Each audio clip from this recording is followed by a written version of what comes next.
Big TV భక్తి సమాచారం WhatsApp ఛానల్లో జాయిన్ అవ్వండి. అన్ని విశేషాలు ఎప్పటికప్పుడు తెలుసుకోండి.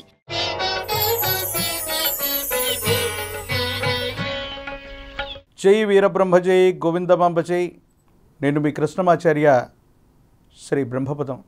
వింతలు, విచిత్రాలు, విశ్వప్రలయాలు ఇలాంటి మాటలు వింటే చాలు వెంటనే మనకు గుర్తొచ్చే పేరు జగద్గురు శ్రీమద్ విరాట్ పోతులూరి వీరబ్రహ్మేంద్ర స్వాముల వారు.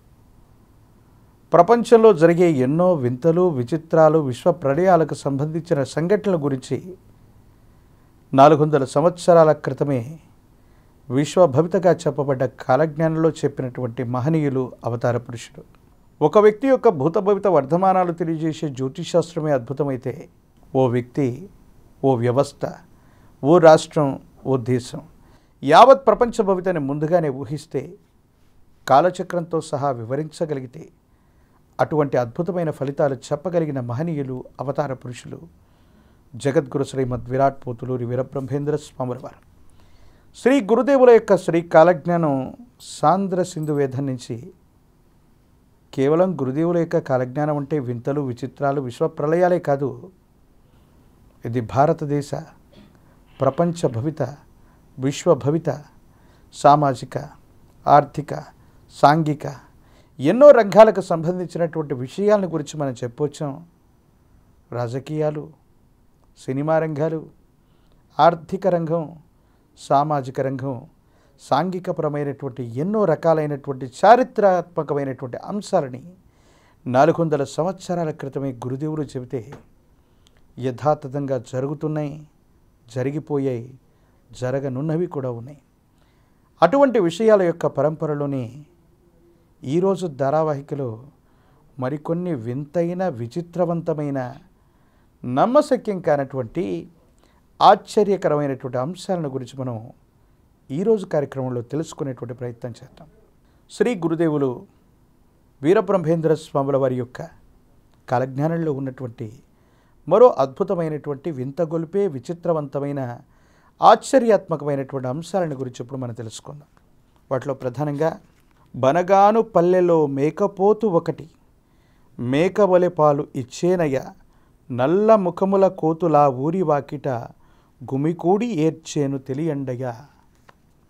బనగానుపల్లి ప్రశస్తవంతమైన గురుదేవులు వీరబ్రహ్మేంద్ర స్వాముల వారు పాపాగ్ని మఠం నుండి దేశయాటనకై వచ్చి గరిమిరెడ్డి అచ్చమ్మ గారింట గోకాపరిగా ఉంటూ కాలజ్ఞానాన్ని రచించిన రవ్వలకొండకి అతి సమీపమైన ప్రాంతమే బనగానుపల్లె. నేటికి ఆ మహనీయుడి యొక్క మొట్టమొదటి పీఠం నీలమఠం ఇప్పటికీ కూడా ఆ బనగానుపల్లి సంస్థానంలోనే ఉంటుంది. గురుదేవుల యొక్క కాలజ్ఞానం మొత్తాన్ని కూడా భూస్థాపితం చేసి దాని మీద ఓ చింత మొలకను మొలిపింపచేస్తే మహావృక్షమై ఉన్నటువంటి, మహనీయమైనటువంటి, దర్శనీయమైన స్థలమై, పుణ్యస్థలమై విరాజిల్లుతోంది బనగానుపల్లి. అటువంటి బనగానుపల్లి గురించి వీరబ్రహ్మేంద్ర స్వాముల వారి యొక్క కాలజ్ఞానంలో చెప్పినటువంటి అద్భుతమైనటువంటి మాట మనందరికీ కూడా తెలుసు. మేకలు పాలిస్తాయి. మేక పాల గురించి ఆయుర్వేద శాస్త్రంలో ఎంతో చెప్పబడ్డది. దానికి సంబంధించిన గుణాలు కూడా మనకు తెలుసు. కానీ గురుదేవులు చెప్పినటువంటి మాట ఏంటో తెలుసా?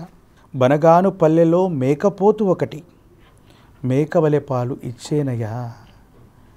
మేకపోతు అన్నటువంటిది పురుషలింగానికి, పురుష జాతికి సంబంధించింది. కానీ ఈ వింత, విచిత్రవంతమైనటువంటి సంఘటనకి బనగానుపల్లి సంస్థానం లేదా బనగానుపల్లిలో ఇది జరగబోతుంది. మేకలాగా మేకపోతు పాలిచ్చేటువంటి ఒక అరుదైనటువంటి సంఘటన ఒకటి బనగానుపల్లిలో జరగబోతుంది. అలాగే ఇంకేం జరుగుతుంది? నల్ల ముఖము కోతులా ఊరి వాకిట గుమికూడి ఏడ్చేను తెలియండయ్యా. నల్ల ముఖాలు కలిగినటువంటి కొండముచ్చులు, మన కోతుల గురించి తెలుసు. అటువంటి వానరాలకు సంబంధించిన మరో జాతి కొండముచ్చులు. బనగానుపల్లికి సంబంధించినటువంటి ఆ పరిసర ప్రాంగణంలోనే నవాబు గారికి సంబంధించిన ఒక అద్భుతమైనటువంటి కోట ఉంది. ఆ కోటకి సమీపమైనటువంటి ప్రాంతంలోనే యాగంటి మహాక్షేత్రం ఉంది. మనందరికీ కూడా ఈ ప్రాంతాలు చాలా సుపరిచితం. ఎందుకు? రకరకాలైనటువంటి సినిమాల్లో ఆ నవాబు గారికి సంబంధించినటువంటి కోటకు సంబంధించినటువంటి వృత్తాంతాన్ని అరుంధతి లాంటి సినిమాల్లో మనం చూస్తూ ఉంటాం. అలాంటి ఆ పరిసర ప్రాంగణాల్లోనే యాగంటి మహాక్షేత్రం ఉంది. చాలా రకాలైనటువంటి దర్శనీయమైన స్థానాల్లో అది కూడా ఒకటి. ఎందుకంటే యాగంటి బసవన్న కూడా అంతకంతకు పెరుగుతుంటాడు. అది కూడా విచిత్రవంతం, వింతైనటువంటి ప్రాంతం. ఆ ప్రాంతంలోకి వెళితే అధికంగా వానర సంబంధమైనటువంటి మూకలు అధికంగా ఉంటాయి, కోతులు అధికంగా ఉంటాయి. కానీ అక్కడ కొన్ని కొండ ముచ్చులు కూడా ఈ మధ్యకాలంలో తిరుగాడుతున్నట్టుగా మనకు తెలుసు. ఆ బనుగానుపల్లి, యాగంటి ఈ సమీపమైనటువంటి ప్రాంగణాల్లో ఊరి చివరికి నల్ల ముఖాలు కలిగినటువంటి కొండ ముచ్చుల యొక్క జాతి అధికమైనటువంటి సంఖ్యలో వచ్చి ఊరి చివరో ఊరి వెలుపలో నిలబడి అవి గోడుమంటూ ఏడ్చేటువంటి కొన్ని విచిత్రవంతమైనటువంటి సంఘటనలు జరుగుతాయి. ఎందుకయ్యా అవి ఏడుస్తాయి? దానివల్ల ఏమిటి మనకు జరగబోతుందంటే, జరగబోయే విశ్వ ప్రళయాలన్నటువంటివి కొంతమంది మూగజీవులు వాటికి ఉన్నటువంటి శక్తి చేత గ్రహించగలుగుతాయి. ఎందుకంటే కోళ్ళు, శునకాలు, కుక్కలు రాబోయేటువంటి భూకంప తీవ్రతను కూడా ముందుగానే లెక్కించగలిగినటువంటి శరీర నిర్మాణము, శరీర తత్వము వాటి యొక్క భౌగోళికమైనటువంటి శరీర అంతర్నిర్మాణంలో ఉంటుంది. భౌగోళికంగా ఒక్కొక్క జీవికి ఒక్కొక్క ప్రత్యేకత ఉంటుంది. జరగబోయే విశ్వ ప్రళయాలన్నీ కూడా ముందుగానే తెలుసుకున్నటువంటి కోతులు, వానరులు గోడుమంటూ ఏడుస్తూ బనగానుపల్లె పొలిమేరకు వస్తాయి. ఎందుకయ్యా బనగానుపల్లె పొలిమేరకే వస్తాయి? ఎందుకు అక్కడికి రావాల్సిన అవసరం ఏమిటంటే, జగద్గురు వీరబ్రహ్మేంద్ర స్వాముల వారు కాలజ్ఞానాన్ని రచించినటువంటి అద్భుతమైన ప్రాంతం, కాలజ్ఞాన పాత్ర ఉన్నటువంటి ప్రాంతం. గురుదేవులు ఎంతో కాలంగా అక్కడ సూర్యోపాసన చేసినటువంటి మహిమాన్వితమైనటువంటి స్థలం. ఇదంతా కూడా బనగానుపల్లె మాత్రమే. అందుకే ఆ బనగానుపల్లెకు వచ్చి ఆ ఊరి వెలుపల ఉండి ఇవన్నీ విచిత్రవంతమైనటువంటి శబ్దాలు చేస్తూ గోడుమంటూ ఏడుస్తాయి. ఇది రాబోయేటువంటి ప్రళయానికి హెచ్చరికగా గురుదేవులు వీరబ్రహ్మేంద్ర స్వాముల వారు చెబుతూ ఉంటారు. అలాగే మరో సంఘటన గురించి మనం విందాం. ఆవు కడుపులోన దూడ కనిపించును, 2 యోనుల దూడ పుట్టేనయ, 3 కాళ్ళావుకు మనుజుడే పుట్టేను, ప్రజలతో వాదములు చేసేనయ. ఎంత విచిత్రవంతమైన సంఘటన! గురుదేవులు వీరబ్రహ్మేంద్ర స్వాముల వారు చెప్పినటువంటి ఈ మాట వింటే, గర్భస్థ శిశువును చూసేటువంటి అద్భుతమైన వ్యవస్థలు ఈనాడు మనకు స్కానింగ్ రూపంలో అందుబాటులో ఉండొచ్చు. అంటే గర్భస్థ శిశువు అది స్త్రీయా, పురుషుడా, లేక లోపల సరిగ్గా జీవించి ఉందా, ఎటువంటి శరీర నిర్మాణాన్ని కలిగి ఉంది, ఎలా ఉందో తెలుసుకోవడానికి మనం స్కానింగ్ ప్రక్రియని మనుషులకు చేస్తూ ఉంటారు. అంటే బయటికి కనిపించదు కాబట్టి. గురుదేవులు వీరబ్రహ్మేంద్ర స్వామి వారు చెప్పినటువంటి ఈ మాట చూస్తే, ఒక ఆవుకి పుట్టబోయే లేగదూడ తల్లి గర్భంలో ఉండగానే దాని యొక్క కదలికలు, దానికి సంబంధించినటువంటి నిర్మాణం, దానికి సంబంధించిన భౌతిక నిర్మాణ సంబంధమైన పరిస్థితులు కళ్ళతో చూస్తే మనకు కనిపిస్తాయి. దట్టమైనటువంటి శరీర నిర్మాణం కాకుండా ఒక ప్రత్యేకమైనటువంటి వలయంలో ఈ పిండం ఏర్పడుతుందేమో. భౌగోళిక శరీర నిర్మాణం లోపల గర్భస్థ శిశువు బయటికి కనిపించే పరిస్థితి ఉండదు. కానీ ఈ ఏర్పడబోయేటువంటి ఈ లేగదూడ శరీరం వెలుపల ఒక విశేషవంతమైన గర్భకోశం లేదా సంచిలో ఏర్పడబోతుందేమో. దీని నిర్మాణాన్ని మనం చూస్తామేమో. అలా పుట్టినటువంటి జీవి కూడా 2 యోనులను కలిగి ఉంటుంది. ఇది ఓ విచిత్రం. అలాగే 3 కాళ్ళు కలిగినటువంటి ఆవు, గోమాత 4 కాళ్ళను కలిగి ఉంటుంది. అరుదుగా 5 కాళ్ళు ఉన్నటువంటి గోమాతలను కూడా మనం చూస్తూ ఉంటాం, దర్శిస్తూ ఉంటాం. కానీ సమీపమైన భవిష్యత్తులో 3 కాళ్ళు కలిగినటువంటి కల్పతరువుగా భావన చేసే ఒక విశేషవంతమైనటువంటి గోమాతకి సాక్షాత్తు మనుష్య రూపమే రాబోతుంది, జన్మించబోతుంది. ప్రత్యుత్పత్తి రిప్రొడక్షన్ సిస్టంలో ఒక జీవి తనను పోలినటువంటి మరో జీవిని నిర్మితం చేసేటువంటి సందర్భంలో ఎన్నో రకాలైనటువంటి అంశాల గురించి మనం వింటూ ఉంటాం. కానీ విచిత్రవంతమైన సంఘటనలు ఏంటంటే ఈ మధ్యకాలంలో పంది కడుపున లేగదూడ పుట్టిందని, లేగదూడకి విచిత్రవంతమైన శిశువులు జన్మిస్తున్నారని, కుక్క కడుపున పందిని పోలినటువంటి జీవి జన్మించిందని మనం చూసాం. అయితే ఇవి ఎక్కువసేపు బ్రతికి ఉన్నటువంటి ఆనవాళ్ళు ఏవీ లేవు. మాధ్యమాల్లో, సామాజిక మాధ్యమాల్లో ఈ మధ్యకాలంలో మనం చూస్తున్నాం. అలాగే 1970-80 దశకంలో అనుకుంటాను, ఇదే తెలంగాణ రాష్ట్రంలో నల్గొండ సమీపంలోని ఒక కుగ్రామంలో పంది కడుపున ఏనుగును పోలినటువంటి ఒక వింత అయినటువంటి జీవి జన్మించింది. ఆనాడు అన్ని పత్రికల్లో వచ్చింది, సామాజిక మాధ్యమంలో ఇప్పుడు కూడా మనం చూస్తూ ఉండొచ్చు. ఇది విచిత్రవంతమైనటువంటి సంఘటన. కానీ 3 కాళ్ళు కలిగినటువంటి ఓ గోమాతకి ఒక మనుష్య రూపం జన్మించనుంది. ఇప్పటి వరకు పుట్టిన వింతైన విచిత్రవంతమైనటువంటి సందర్భాలన్నీ కొన్ని నిమిషాల్లో, గంటల్లో అవి చనిపోయాయి. ఎందుకంటే ఇవన్నీ కూడా ఉత్పరివర్తనాల వల్ల ఏర్పడ్డాయి. కొన్ని రకాలైనటువంటి జన్యువులో ఏర్పడ్డటువంటి ఉత్పరివర్తనాల వల్ల ఇలాంటివి సాధ్యమవుతాయని శాస్త్రవేత్తలు చెప్పారు. అది ఏదైనా అయి ఉండొచ్చు. కానీ ఈసారి ఏర్పడబోయేటువంటి జీవి మాత్రం అది మనుష్యుణ్ణి పోలి ఉంటుంది. ఆ మనుష్యుణ్ణి పోలినటువంటి ఆ జీవి పుట్టిన వెంటనే చనిపోకుండా మనుషులతో వాదమాడతాడు, వాద ప్రతిమతో మళ్ళీ మాట్లాడతాడు. మనిషికి జన్మించినటువంటి శిశువే మాటలు నేర్చుకోవడానికి 2 ఏళ్ళో, 3 ఏళ్ళో, 4 ఏళ్ళో సమయం పడుతుంది. కానీ అప్పుడే పుట్టినటువంటి బిడ్డ, అది కూడా తల్లి గర్భం నుంచి కాదు, వేరొక గోమాత గర్భం నుంచి పుట్టినటువంటి మనిషి వెంటనే మాట్లాడుతూ మనందరితో వాదములాడేటువంటి ఒక విచిత్రవంతమైనటువంటి సంఘటనల యొక్క కోలాహలంగా సమీపమైన భవిష్యత్తులో ఇలాంటి వింతలు జరుగుతాయి, విచిత్రాలు జరుగుతాయి. ఈ విధమైనటువంటి స్థితిగతులు రాబోతున్నాయని గురుదేవులు వీరబ్రహ్మేంద్ర స్వాముల వారి యొక్క కాలజ్ఞానం సాంద్ర సింధు వేదం చెబుతుంది. అలాగే మరో మాట, 7 ఏండ్ల నాగయ్య వేదములు చదివేను, 6 ఏండ్ల అంకమ్మ ఆమెడ బిడ్డలను కను. ఇది ఇంకా విచిత్రవంతమైనటువంటి సంఘటన. ముక్కు పచ్చలారనటువంటి 5 ఏళ్ల బాలుడు అన్ని వేదాలను చదవగలుగుతాడు.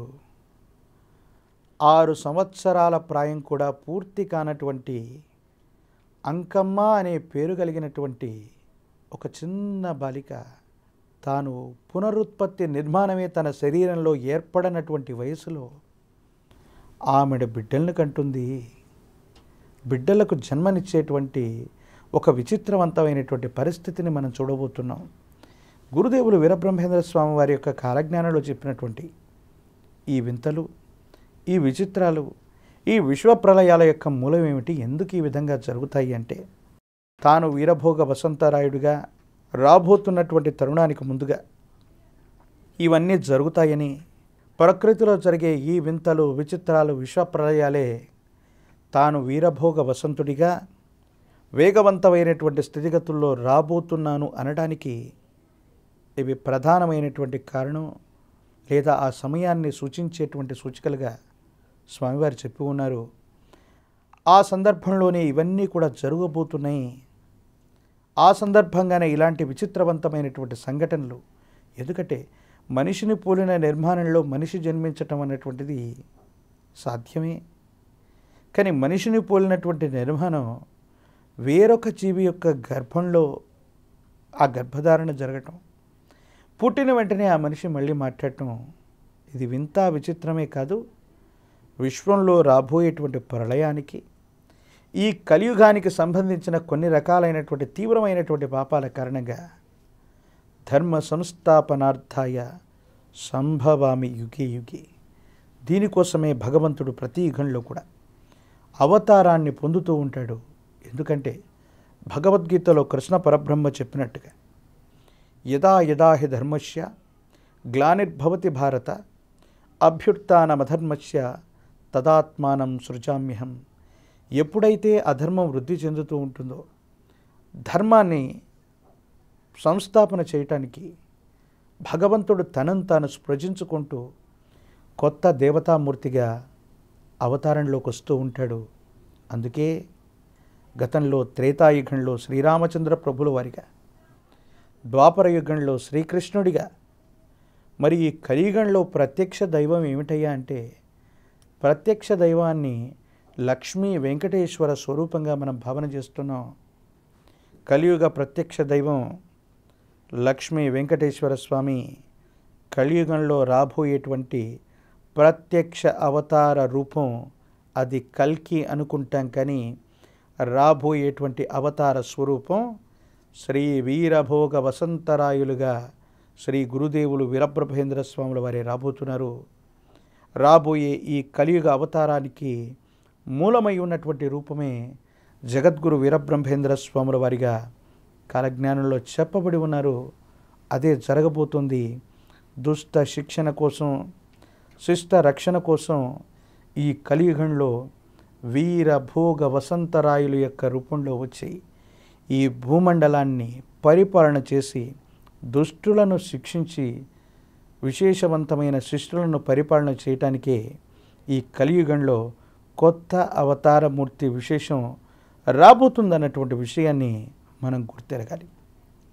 ఏది ఏమైనప్పటికీ కూడా భగవంతుడు, భగవత్స్వరూపాలు, పాపం, పుణ్యం ఈ విషయాల్ని పక్కన పెడితే ఈ 21వ శతాబ్దంలో ఏ మనిషి, ఏ మానవ మాత్రుడి కూడా పాపభీతి లేకుండా పోతున్నటువంటి సందర్భాలను మనం చూస్తున్నాం.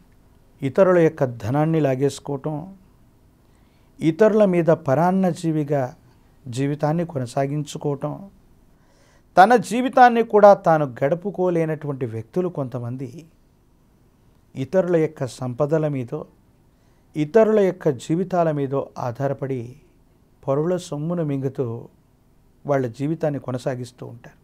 ఇంకా ఎన్నో రకాలైనటువంటి పాప పంకిలమైనటువంటి పనులు చేస్తూ ఉంటారు. కలియుగంలో ఒక్క పాదం మీద కూడా ధర్మం నిలబడలేనటువంటి దుస్థితిని మనం చూస్తున్నాం.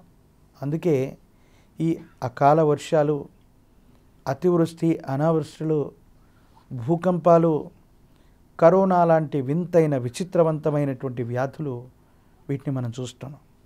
ఇటీవల కాలంలో మనం చూస్తే మన వేదవాంగ్మయం అనుకోండి, పురాణాలు, ఇతిహాసాలు అనుకోండి, మన పెద్దలు చెబుతున్నటువంటి మాట ఏంటో తెలుసా? గత జన్మలో కానీ ఈ జన్మలో కానీ మనం చేసినటువంటి పాపమే శరీరంలో రోగమై మనల్ని పీడిస్తుంది. ఇది వాస్తవం. అనారోగ్యం బాధన పడుతున్నాం, క్యాన్సర్ లాంటి పరిస్థితులు వస్తున్నాయి, ఆయు ప్రమాణాన్ని క్షీణింపజేసే వ్యాధులు శరీరంలో ఉన్నాయి, ఆయుష్ తగ్గిపోతుంది, హృదయానికి సంబంధించిన హృద్యోగాలు వస్తున్నాయి, బీపీలు వస్తున్నాయి, మస్తిష్కానికి సంబంధించినటువంటి ఎన్నో రకాలైన స్థితిగతులు వస్తున్నాయి, మస్తిష్కం అనేటువంటి మెదడులో రుధిరం గడ్డకట్టుకుపోయింది, విపత్కరమైనటువంటి పరిస్థితుల్లో శస్త్రచికిత్సలు జరుగుతూ ఉన్నాయంటే అర్థం గత జన్మలోనో ఈ జన్మలోనో మనం చేసిన పాపమే మన శరీరంలోకి వచ్చి ఈ విధమైనటువంటి రోగం రూపంలో మనల్ని పీడిస్తోంది. ఇది కలియుగ ధర్మం. గురుదేవులు వీరబ్రహ్మేంద్ర స్వాముల వారి యొక్క దివ్యమంగళ శుభాశస్సుల వల్ల ఎలాంటి విపత్కరమైనటువంటి పరిస్థితులున్నా వీరభోగ వసంతరాయులుగా వచ్చి ఎట్టి ప్రళయములైన, ఎట్టి ఆటంకములైన నేనుండి తొలగింతు నమ్మండయ్యానన్నటువంటి గురుదేవుల యొక్క వాక్య సాక్షిగా మనలందరినీ కూడా కాపాడాలని ఈ రోజు నుండైనా పుణ్యకర్మలు చేద్దామని ప్రతిజ్ఞ చేస్తూ గురుదేవులకి శరణాగతిగా అర్పిద్దాం.